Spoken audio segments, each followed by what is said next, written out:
Okay, so we've learned about generative AI. Now we're going to go in a completely different direction.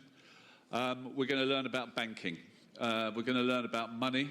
And this name is very, very confusing to me. I can't say it properly. I think it's Petru Jucovschi. Is that how it goes, sir? I mean, I've got it wrong. I'm sorry. Welcome. How do I say it? Petru? Let's have a lesson in Kosovan. Yeah, we can fix it. My name is Petru, and the last name is Jucovschi. Jucovschi? Yes. Is that good? Yes. Over to you, sir. Thanks a lot. Thanks a lot for the introduction. Good morning, everyone. It's a great opportunity to be here physically with you. My name is Petru, as I was saying. I'm working for Quipu GmbH. We are part of ProCredit Group. And with a lot of humbleness, I would like to thank our colleagues from ProCredit Bank to allow to speak today and to invite. And we would like to share some of our experiences in the banking journey in respect of how the future evolves. Fatos did an amazing introduction of the generative AI, which we would, of course, gonna touch a little bit today, because we don't have a choice, as it looks like. Let me find the clicker. Thanks a lot. Welcome. Thanks. So we're gonna navigate towards the future, but before we do so, it is super important not to forget about certain challenges. So that's why it's gonna be a bit of a game in between the challenges and opportunities.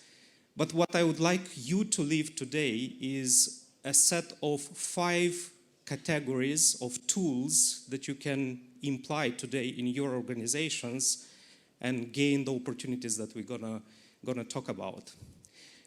Before doing so, I would like to do an exercise which involves a little bit of history.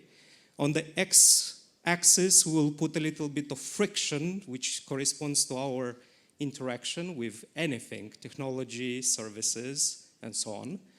On y-axis, we'll discuss about the way we distribute those things towards people. And let's start with defining what banking 1.0 meant. Why it's super important? Well, we're still dealing with one particular legacy from the moment of Industrial Revolution, and that legacy, it is about being a business which relies still a lot on paper, unfortunately. Luckily, as I understood correctly, as I learned just recently, you passed the law which allows basically possibility to sign contracts and so on. But we have a banker who would summarize it exactly like that. That banking, which was a support for Industrial Revolution, actually was relying and still relying on a network of buildings and people which is operating on top of paper or using paper. And of course, immediate question from you would be, what kind of paper are you talking about? Is it basically physical money? No, this is paper supporting all the processes. So this is one of the challenges that we still keep dealing with. Luckily, it gets solved by the right regulation and laws and policies, but this is something that we still have to have in mind, that it complicates a little bit the progress. One point about the context of this statement, in 2016, the CEO of JP Morgan, he had actually a US Senate hearing where he was discussing about the threat of fintechs for traditional banking. We'll come to this point a little bit later, but this is interesting to put it in the perspective. If we go forward and we talk about banking 2.0, which kind of finishes exactly at the brink of financial collapse from 2008,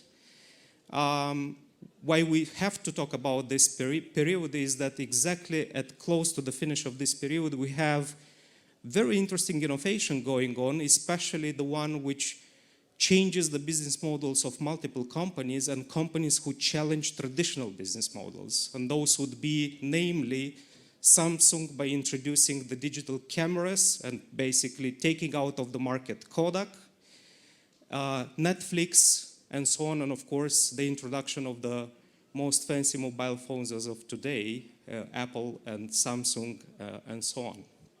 Now, what is super important is that in the next 10 years, which is in between 2007 and 2017, you would ask yourself probably, why the period of 10 years? Well, in between these 10 years, there was a disruptive event which happened, and that disruptive event had to do with the innovation that I referred to, and that is when the usage of digital services switched from the PC to mobile.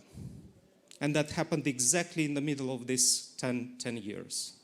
Now, what it tells you in between the lines is that if you think today that the period of continuous innovation will be in the time frame of 10 years, you will see in a few minutes that actually this gets reduced even more by, of course, introduction of tools like AI and so on. Now, in between 2007 and 2011-12, there was an interesting moment which affected a lot marketing. And this comes hand in hand with something which I want to introduce. Sorry, there is a delay. I want to introduce, it's a concept from 60s. It's a scientific concept, actually, which is called law diffusion of innovation. You heard the word hype, and the question is how the hypes get born in the first place. Well, the hypes get born when 17% of the audience that the hype is about to hit are tipping, meaning that everybody who switches from 17% up will be actually those who will start consuming it even more and convincing others to do so. So actually the very early innovators and very early adopters are the ones who are generating the hype, and that is in the size of 17%. Apple was one of the players who played along with this game. They understood it, and of course now we use the devices not because it's just simple to use, but there was a complete different mechanism in attracting you towards these products. And we have to take that in consideration. Just one sec, there is a, okay, good. Moving on. From 2017 till today, we would think that we would be running today under banking 4.0. And to better clarify what it is that from the moment when our behavior switched completely on the type of devices that we use, channels that we get targeted, we are talking about an experience-led period. Products, good products, or good offers, banking offers, like a good interest rate for a loan, it's not enough by itself. It has to be going along with an experience-led opportunity, experience-led technology which will make those things much more easier for you to get onboarded into. So, of course, when we talk about experience-led banking or products, the super important question is what comes next? And before going there, I would like to list, for what we just touched together, few challenges that we had to have in mind because they are still not fixed, but we have to deal with them. And the challenges would be the legacy on which the banking still runs. We mentioned paper, but we're talking also about the technology behind the banking system, which should be tackled. We're talking about the constant run for growth, and this comes along with what happened before crisis, is that everybody was thinking that we'll be constantly growing, and we were expecting a good GDP and so on. But we have to understand that there will be disturbances in the system where we will need to invest even more to get and gain more customers. Another element, which is nicely put usually by business people, is that in order to do a change, we need to eliminate the internal pushback. Well, reality is that the internal pushback happens because there is no alternative for the people who have the knowledge in the organization. And we'll touch this point also. There is a continuous change of behaviors. Think only of the way we changed ourselves by sitting at home during the pandemic period. It changed completely the expectations of ours towards the services which including banking system offers to us today. We have to maintain, but in the same time create and maintain the simplicity. We got used to the simplicity. The problem is that simplicity, it's not an easy exercise to maintain. All this system, all the things that we will see around with generative AI will only make the things more complex from the perspective of how much information we'll have to deal with. And of course, it will defocus. This is super important. We will lose focus. And we need to gain that control around the focus, or at least certain kind of governance. And last but not least, of course, we have to understand that relevance of the information in the context in which there will be abundance of it, including generated one, so generative AI will generate new content, we have to understand that the relevance will play a super important key element. Data protection, privacy and security, and of course ethics of AI is something that needs to be regulated. And in itself, the environment in which we operate in banking is in itself very much regulated. So these are the constant challenges that we'll have to deal with. But let me now switch to the tools and in the same time opportunities that we have at our hands today and with which we can do something, and which ProCredit Group is analyzing and does a lot of investigation about where all these things would fit. I would start first with something which I would call fintech enablement. I mentioned previously that the CEO of JP Morgan in 2016 was in a US Senate hearing by complaining about fintechs and the impact in the traditional banking. But what is interesting is that in next 2 years, they onboarded fintechs, they bought fintechs to actually completely change the banking services that they are offering, in just 2 years. Of course, I believe that in this room we don't have the money and budget of JP Morgan. I think we could agree on that. But still there is something that we can do, and that is do technological partnerships, engage in the technological partnerships with fintechs, and also progress in the relationship with modernizing our legacy systems. One way of doing it, and actually I wanted to share that with you, is that if we look into a banking ecosystem, actually banking is nothing else than journeys and channels through which we distribute our products. We are talking about products and propositions for our customers, and the core fundamental platform which supports everything that I just mentioned. There is not much more, actually. Don't expect more than that. Now, in many of our organizations, everything looks like to be a monolith. This is how technicians will call it. It's a monolith, it's very hard to change, it's very hard to shape, and also improve. But what is interesting is that fintechs have the experience of addressing this monolithic issue exactly by giving you a possibility to understand what it would mean from time perspective, cost perspective, risk perspective to address this problem. And one of the ways to do this is to do a replacement. So meaning you go and search for the areas that you want to tackle, you find the solution out there, and hopefully, in 3 to 5 years, you'll get something out of it. It's not guaranteed, but you might get something out of it. Another option for the same problem is that you find the area of attack and you actually build something in parallel, and finally you come to the point where you could migrate to the new option. Now, positive or negative, the bad news is that it's still in between 2 to 3 years to actually achieve that. And that's really realistic data that I'm trying to expose you here. Now, if you would partner with a fintech or a technology company which works with fintechs, you will see that there is also other possibility. And that possibility is to decompose each of these problems in much more smaller pieces in order to target concretely a specific journey that you are interested in, to target specific product or set of products and propositions, or even certain components of the core system to do that. Now, the good news about this option, which is called fintech enablement, as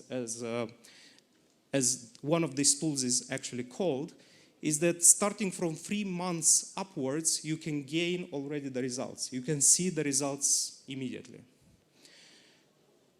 And the immediate result of that is that the banks would be able to produce with fintech enablement new digital journeys. You will be able to open an account online. You will be able to onboard in a loan engagement online. And the thing is that the list of challenges doesn't stop here. We have to take in consideration the fact that you will have need to extract data from digital documents. You'll have a need to identify if the person is a real person.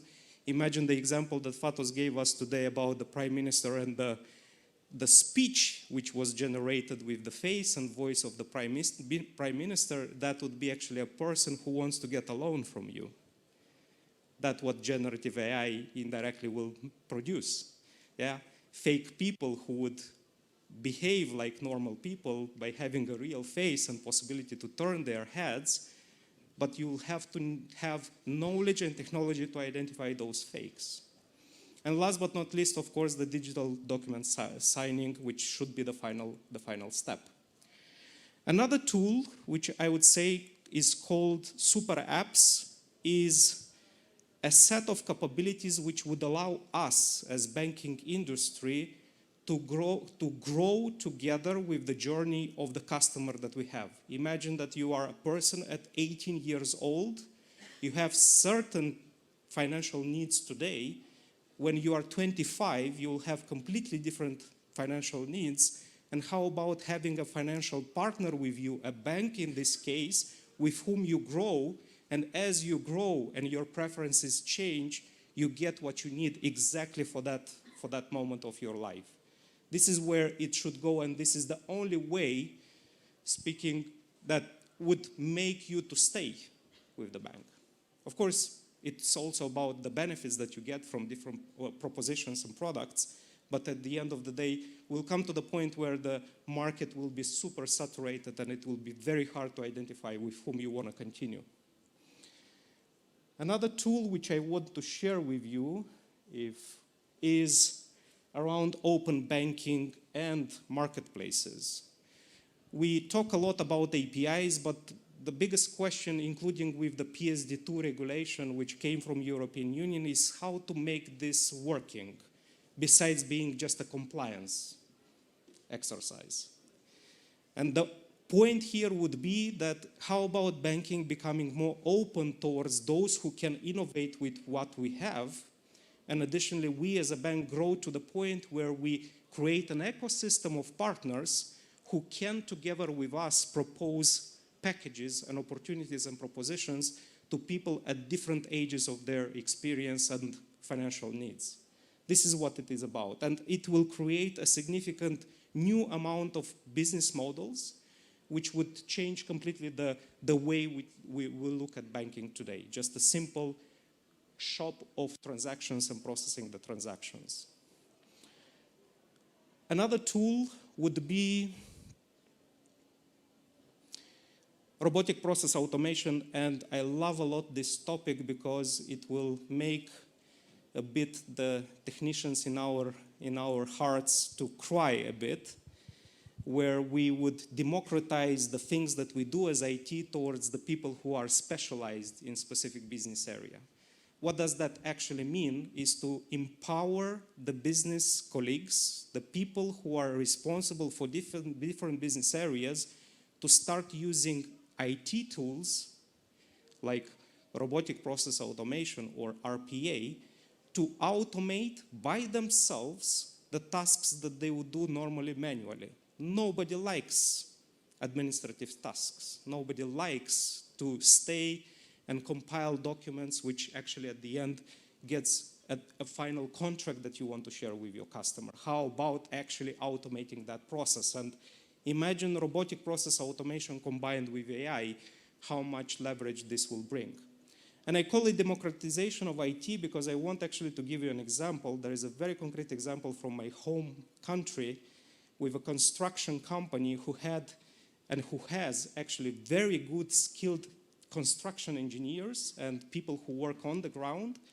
And they managed to train them to build small applications based on RPA, and they gave that power back to construction people instead of teaching an IT person to understand construction business and construction details and so on and so forth. So it reduced a lot of time and a lot of hassle to actually get that. But in the same time, this doesn't mean that IT loses a job. IT has actually to maintain everything on top of which this automation should work and run. And this is an amazing tool to put at hands towards business colleagues. And okay, we have a, all right. And last but not least, advanced analytics and AI, and I had to talk about AI. We have to talk about AI because AI is a super powerful tool which clearly will change the way even banking operates. It will enhance a lot the way productivity of employees in a banking sector will look like. Just a simple productivity for everyone would be, as Fatos showed you, is that when you go to vacation and you have a bunch of emails on a specific topic that went through, how about having AI to summarize that for you? Yeah, this is super, super powerful tool. How about putting all together the information and then just to have at the end a checkup, a lookup as a specialist if everything which was compiled for you by AI actually makes sense from a regulatory standpoint of view, compliance, legal, and so on. So there will be a lot of areas in the individual productivity of each of us where AI will play a significant role.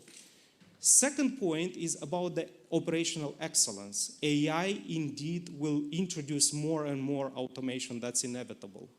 But the question is, what do we do as organizations to prepare our people for that? Because the knowledge will be with our people. AI cannot run without the knowledge of the organization. And if we can empower our people with those tools, we'll gain a lot of benefits out of it. And last but not least, with AI, new experiences will come up. New experiences like very, very smart chatbots, with which I heard of an experience of a bank in one of our markets, where the interaction with the chatbot was perceived by the customer as being talking and writing with a real person. That's how qualitative the conversation was. And it was fully empowered by AI. And we have to take seriously AI also because, and that will be my final thought for today, because by 2025, about 20% of the banking organizations will be using AI, and this will generate the tipping point. This will generate the moment of no return, where actually the hype that we are talking today about, like AI, will be actually a standard tool of usage. And 2025 is not far away, as you can see. Comparing it to the time frame that I presented to you, it looks like the innovation comes much faster than we expect, and the usage of that innovation practically will be going even faster than we expect. So please take that in mind, that by 2025, you'll have already AI across the board almost everywhere, which will generate the tipping point for the industry to take that really, really seriously. Thanks a lot.